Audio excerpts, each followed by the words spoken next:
Well, good day, everybody. This is Chris of the Ancient Scholar. Hope this video finds you all doing well. All apologies if there is any wind noise.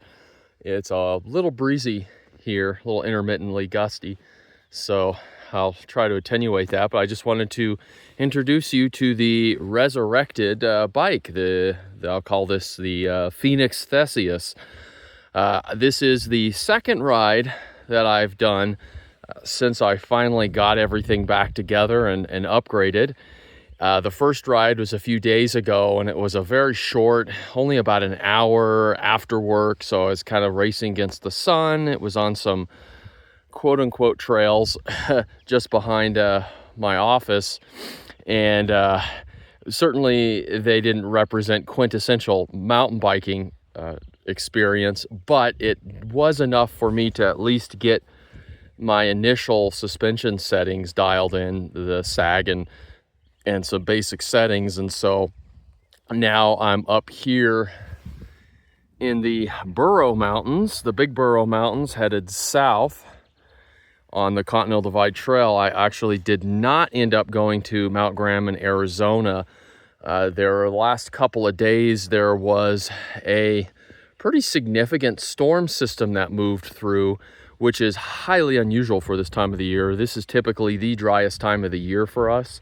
And so for systems that deposit precipitation to occur in this area of the world, pretty novel to say the least. And so the temperatures are really low on Mount Graham. It was in the 20s this morning, and they now have predicted heavy winds, 30, 40, 50 mile an hour winds, depending on where you're at on the mountain. So it's definitely not optimal conditions to ride in. It's a little better here outside of Silver City. The temperatures are at least above 40. They're just hit 50 right now, and the winds are a little better, probably about 10, 20 mile an hour winds with gusts into the 20s, approaching 30. So here's a gust coming through right now, but still better riding conditions than what we would have gotten on Mount Graham. So I want to introduce you to the newly upgraded bike. This is my old 2022 Santa Cruz Blur TR. I actually bought it in 2021, so it's actually 5 years old. I've had it for 5 years, but typically the newest model year will actually come out the year prior to the model. That's just kind of how a lot of the naming and dating nomenclature works in the biking industry. But I've had it for 5 years, and I've had to replace a lot of the components. You can reference my prior video on this. So let's just talk about what I did. The biggest upgrade really has been this Cane Creek Air IL, or inline air shock.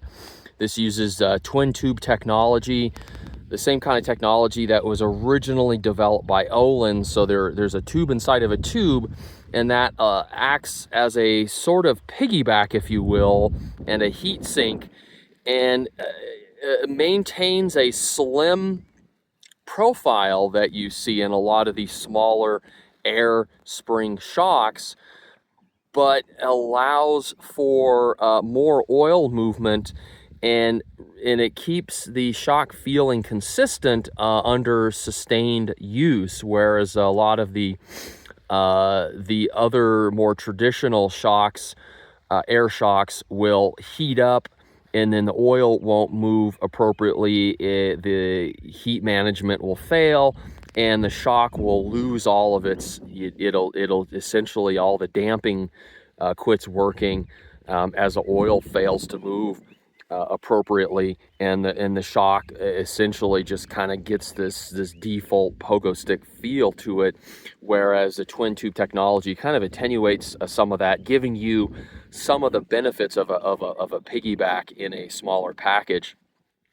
So I'm still dialing this in, but I've got the sag set. I originally went with a cross-country sag set. I believe Cane Creek on their app recommended 22%.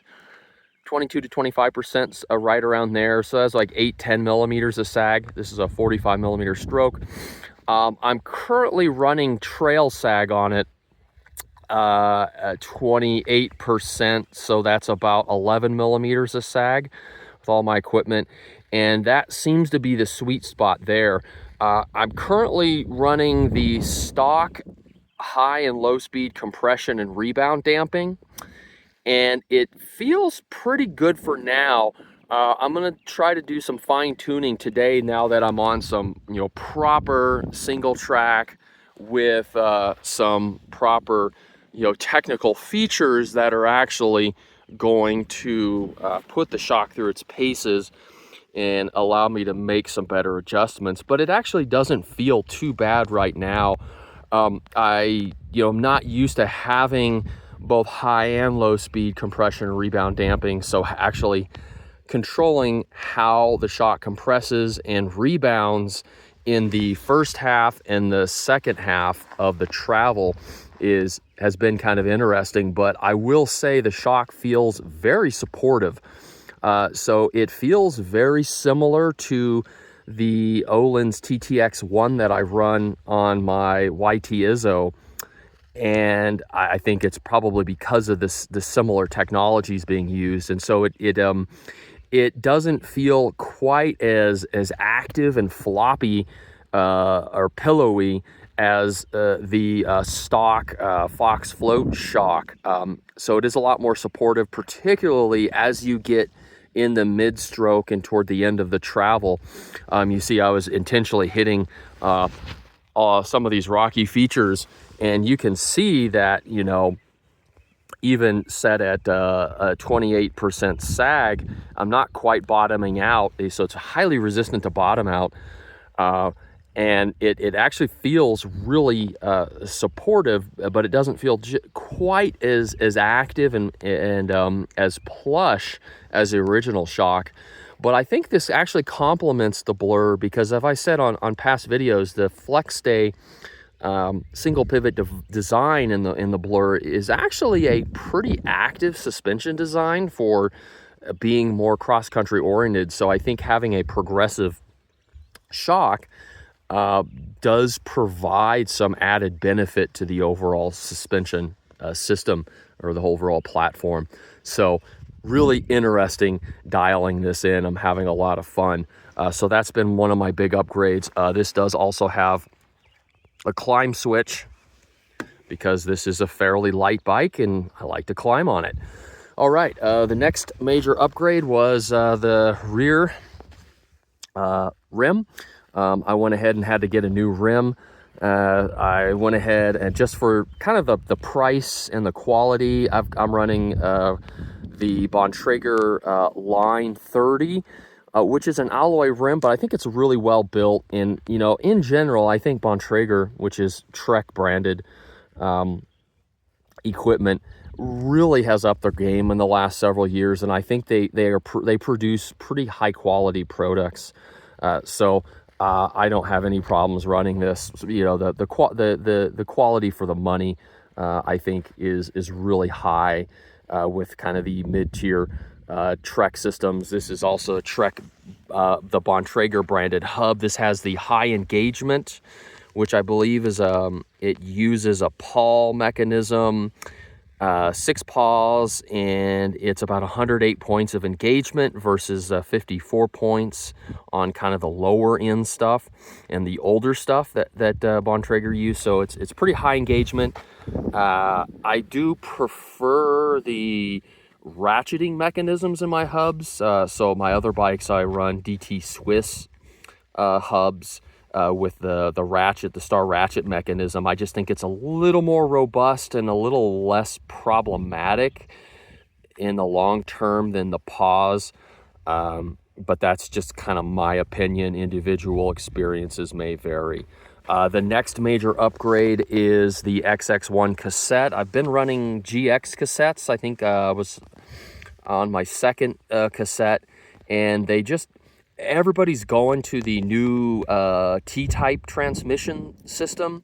And so I was able to get a really good deal on an XX1 cassette versus a GX cassette.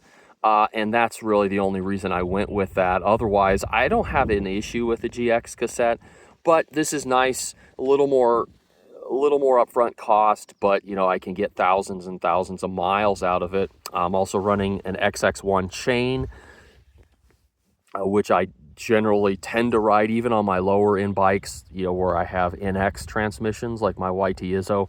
I do run XX1 chains. I just find that they last longer and the transmission just works better. I did also change the front chain ring. This is the XX1 front chain ring as well. I'm running the original GX cranks. There's nothing wrong with them. And then I did upgrade to a new set of race face Chester pedals in the orange color that kind of matches the color accents that came with the bike. And you're going to see this orange theme show up in a couple more other places on this bike. I got a new bottom bracket. That it's just a 73 mil. I believe that it's just a 73 mil dub threaded bottom bracket. Nothing special there. Let's see. Did have to do. This is the Axis GX, not the T-type, but the original Axis GX electronic rear shifter. I've had this for a little while, for a couple years, but I did have to replace the springs, and the rear jockey wheel had kind of worn out. So kind of did a bit of an overhaul, upgraded the firmware on this as well. All right, moving on up to the front.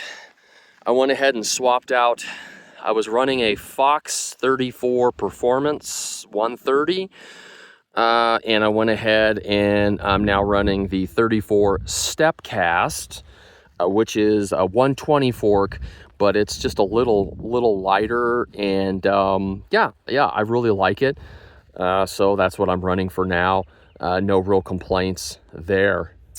The 34 Performance was okay, but the damper was having some issues. The compression damper was locking up, and they're looking at a fork overhaul, and you know, that's kind of a lower end fork to begin with, and it just didn't seem like it would really be worth my time or money to do a comprehensive overhaul on it. So I just threw this on, did a basic seal service, and it's running great, no complaints. It's got the older grip damper, which I prefer, versus some of the newer damping, because you get that really firm lockout, and you can just versus some of the the Fox 36 has the grip. I have a Fox 36 on one of my all mountain bikes that has 36 with the grip 2 damper, and it has the low and high speed damping on it. But you don't really have a good lockout. It stiffens, but it doesn't really lock out. And so just having something that is essentially a true lockout really helps when you're grinding up. You know, there's some rides I do around here where I'll do a couple thousand feet of climbing in, 6-7 miles, and on, fire road, Jeep road, or Forest Service road, just to get to the single track. And so being able to lock things out and just grind up is really helpful. So I really just like having the grip damper. The next thing, and this is actually new, and this is the handlebars, a very different approach that I've taken. So I changed the original handlebars out for the Spank Spoon handlebars. These are a little wider at 780 mils, and they've got a 40 mil rise. And so that is a little more trail, all mountain oriented as far as what it's going to do to the geometry. So it's going to be a little more upright.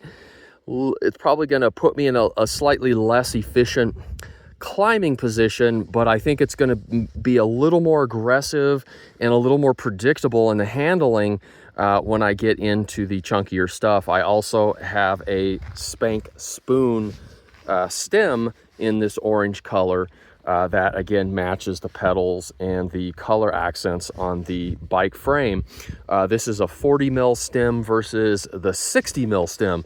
So shortened stem, longer handlebars, just a little more, slightly more contemporary in the geometry department. and it's feeling great so far. So we'll see how that looks in the long term. Let's see. Oh yeah, ESI foam grips. I like ESI grips. These are just orange grips again to kind of match all of the other accents. I think that's it. I did some work on the brakes, had to bleed the brakes, swapped out the pads, and reset the drums as well.